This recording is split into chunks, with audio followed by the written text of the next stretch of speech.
All right. So with that said, we're going to take a little breath. So that was a very engaging and revealing interview with the brother Willie Monroe Jr. And I thought he really gave us some great insight, man. Not only in his boxing career itself, but also just about the politics of boxing and how things are kind of made. And so we're going to keep it rolling with the pundits. And so we're going to go a little bit above the middleweight division and talk about the light heavyweights, 175. And so recently we had Anthony Yarde. He was destructive in his fight this weekend, which was essentially just a filler fight, which can be dangerous.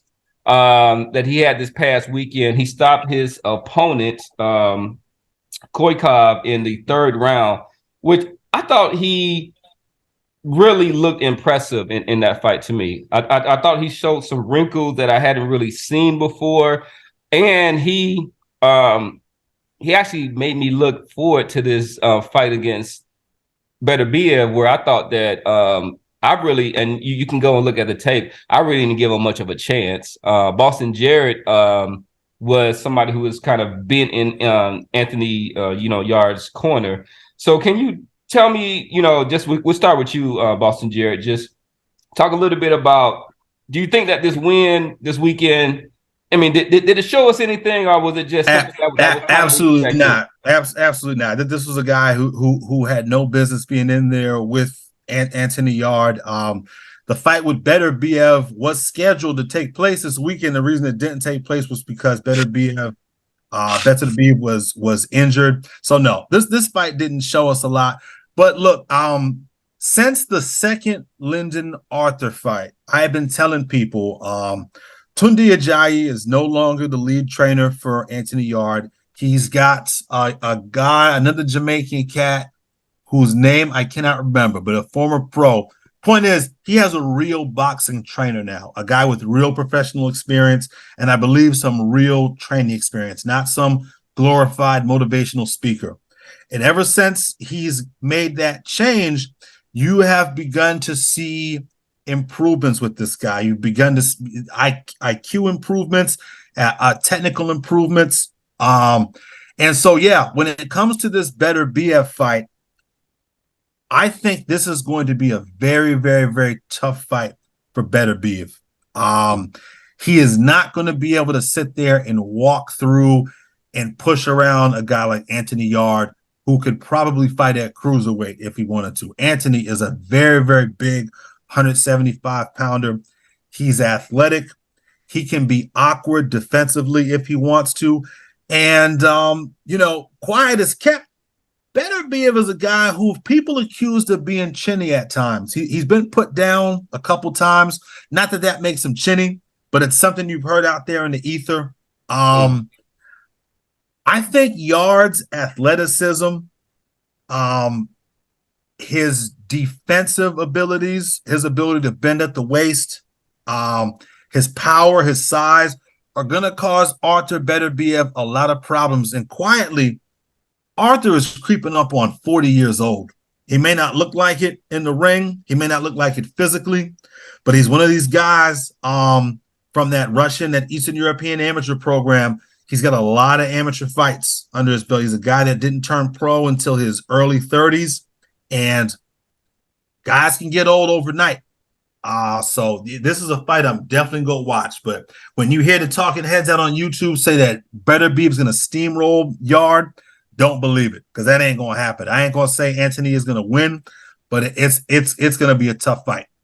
So I think the trend. Are you referring to James Cook? Is that who you're referring to? James Cook. Thank you. Yes, James Cook is the lead trainer now, and Tunde Ajayi is the lead chest rubber, I believe, and spit bucket holder now, which is what he needs to be. Yeah. If y'all haven't seen it, I would advise y'all to go and watch this knockout.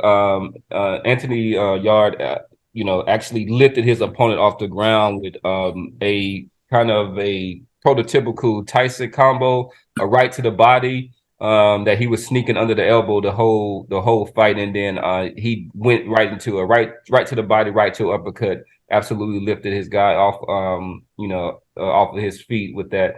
And I just like the way that he broke down his opponent in there. So with that said, the casual one, do you think that what how do you like Anthony's chances against Artur Beterbiev I mean, coming up in the spring? uh, I guess what Jared was saying is he's improving every fight. I mean, that last fight shows that he's a big guy and he's a big, strong guy.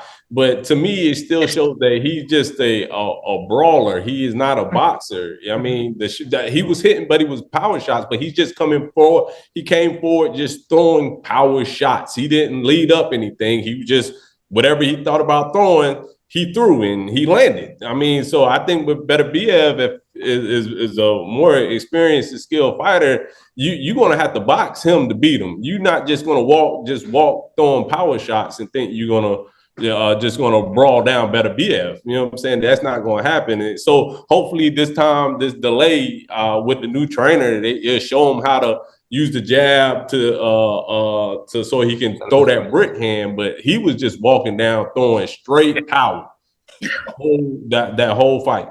He was trying to get that guy up out of that guy. He didn't belong in the ring with him, and he was trying to make it an early night. And what he did. Yeah, but he did. But I thought he showed some nuances. Man. I liked his body work. That he was throwing. I mean, right and left hands to the body that can really. So it wasn't just like he was just going for the kind of glamorous knockout. The guy obviously didn't pose much of a danger to him. But Coach Dave, so as a coach so this fight is a quick turnaround. So the fight is scheduled for January the 28th. What advice would you give to Anthony Yarde as he goes against this behemoth Artur Beterbiev? Hey, look, man. So this is gonna be, I'm trying to think if I've ever said this before. Like hands down, no joke. I'm seriously trying to think as I was thinking about the fight, and then that Yarde just had, and then now I would honestly tell these guys the same thing, and I'm like at no exaggeration. Out of these two, right, whichever one throws the straightest punches is gonna stop the other guy possibly.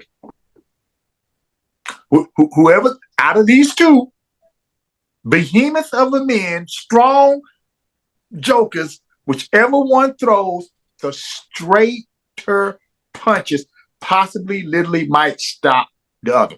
I tend to lean a little bit more with what Randy said. I just think Beterbiev is, a little bit more polished. But you can't take away from what Jared said either about Yarde was just trying to get this guy out. So under new management, what's really there? Think about even when Ryan Garcia first came back, that first fight he came back, he was just kind of trying to find himself. So what if this guy gets a little polished up? So I think it's going to be a very, very interesting and good fight. Mm-hmm. I can't really say it's going to be as tough as Jared said. Honestly, dude, this is one where I seriously believe whoever throws the straighter punch, and I'm talking about literally that stick and that brick behind it. Yeah. Why the straight punches, Dave? Huh? Why are you saying that about the straight punches?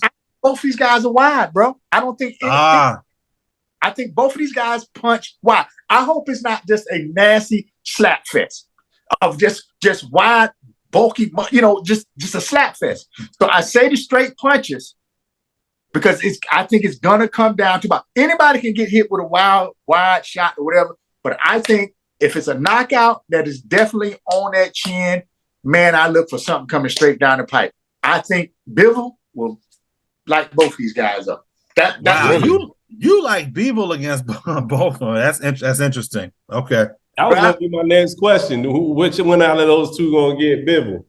Straight punches, man. I'm telling you this, and it's gonna be a good fight. So honestly, man, I like literally what both the casual one and Boston said. I'm in agreement with both of them. My only take is that the linchpin between what those two said, but who gonna box and throw them straight punches? I think Beterbiev has gotten the best of all those guys in the amateurs. I believe him, Kovalev, Bivol were all amateur peers around the same time, and I believe Beterbiev has beaten both Kovalev and Bivol in the amateurs, and I believe he's beaten them both several times. Not that that makes a huge difference in the pros, but it's not like them guys forgot about it. So I don't think it make no difference, man. You know what I'm okay, saying? fair enough. Here's the question. Here's the question, and this is what's going to line up. And somebody's going to have to answer. So this Yard fight is in where you say January In the 02. In the 02. and so the winner of that's going to be projected to fight Bivol. I don't think so. I in the think fall, I think and Canelo there's a rematch. Fight Bivol in the fall. So what does Bivol does? Does he fight for unification, or does he do a rematch with Canelo? He hasn't shown much interest in the Canelo fight, to be honest. Which is surprising. But it's he's being pushed away from that. Surprising. He's being pushed. I think that's his own on his own kind of. Well, fair enough. I'm just telling you what I've been being told is that's not a fight that they want to make. What, Canelo Bivol? Canelo Bivol is not a fight that the Matchroom DAZN people want to make. The boxing, the powers that be want Bivol to be unified. They want to get rid of Bivol. Bivol don't sell no tickets. You got to do one or the other, though. I mean, you can't just sweep him aside. He's going to be in position to fight either Canelo or he fight unification. DAZN wants ticket sellers. They want people to generate subscribers. And Bivol don't generate no subscribers. He don't move 3,000-pound gorilla sitting in that room. What's the 3,000-pound gorilla? Bivol. He either can fight for unification or fight Canelo. I mean, Devin Haney was in the same position, and they didn't fight to keep Devin Haney. They just let Devin Haney walk. And Devin Haney is probably a more popular fighter than Bivol. I'm telling you, they don't want this guy around no more. They don't want this guy around. He don't do nothing for the company. As a boxing fan, well, he doesn't do anything but. You said what? Well, he doesn't do anything but win and stay out of trouble. Well, unfortunately, Cam, look, you know as well as I do, man. You know that's you know how that go, man. That don't move the needle in boxing. You know, that's not how the shit works. But isn't he going to be the fighter? A lot of people are saying he's going to be voted fighter of the year, and if he goes and unifies, at some point you have to kind of acknowledge the dude. Flowers. Yeah. Absolutely. As objective boxing fans, of course you have to acknowledge this guy. This guy's a tremendous fighter. But you're asking me about what fights are going to get made, and I'm telling you why I think certain fights will or won't get made, and like the politics play into it. There's no avoiding it. Hey, speaking of the politics, did you hear anything about the WBA making the Morrell Canelo fight mandatory? Are we switching because we need this for timestamp? We're going to switch subjects. I was just saying because it's all like with the. But that's 168. We're talking 175. Yeah, but with the Bivol coming up at 168, that's his plan to do a. Bivol's 175. I mean, yeah, 175, but Canelo wants to do a tune-up and then fight Bivol in the fall. Correct? Well, if correct. It's a tune-up, it's not going to be Morrell. Yeah, that's what I'm trying to get at. I'm like, what? Oh, you're right. Okay, I see what you're saying. So yes, the WBA looks like they're gonna enforce the mandatory that Morrell is gonna be the mandatory, and Canelo is gonna fucking throw that belt out his back window. Is gonna throw it in his trash compactor. Yeah. He ain't fighting no David fucking Morrell, dude. He ain't gonna fight Benavidez either, so he gonna probably not. He gonna fight the winner of Zach Parker, John Ryder, and I'm telling you, he's gonna try and angle for an Edgar Berlanga fight over there on ESPN. That's disgusting. Is what I think over there at 168. So all right. Yeah. Maybe we do. Beterbiev goes in there and stops Yarde. Maybe we get Bivol late in the summer, or early fall. We'll see. We will see. Remember to like and subscribe. Make sure that you comment too. We appreciate the love and we appreciate the hate on there. It's all good for conversation, and we will try to get to respond to most of y'all. But I will. I definitely will. Yeah. Boston Jared definitely I try will. to. So this is my man. This is Professor Nim signing out for the Casual Ran. Peace. Coach Dave and Boston Jared. Peace. Happy Thanksgiving, everybody. Happy Thanksgiving. Hey.